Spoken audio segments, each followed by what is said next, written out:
তোমাকে এখনো ভালোবাসি, যেখানে প্রতিটি শব্দ লুকানো থাকে শত শত না বলা কথা, ভাঙা স্বপ্নের জন্য বিচূর্ণ টুকরো আর একরাশ নিঃসঙ্গতা। এই ভাগ্যে থাকে এমন একটি চিৎকার যা কখনো কেউ শুনে না। এখানে থাকে অপেক্ষার দীর্ঘ রাত, তোমার পাঠানো শেষ চিঠিটার উপর আটকে থাকা চোখ, আর হাজারবার মুছে ফেলা টাইপ করে আবার ডিলিট করা মেসেজ।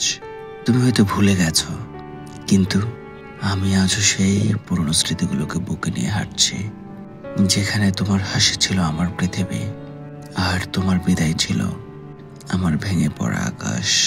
হ্যাঁ, তোমাকে এখনো ভালোবাসি, অথচ জানি তুমি আর কখনো ফিরবে না। তবু এই ভালোবাসা আমি রেখে দিই তোমার নামে, নীরবে নিভৃতে সারা জীবন।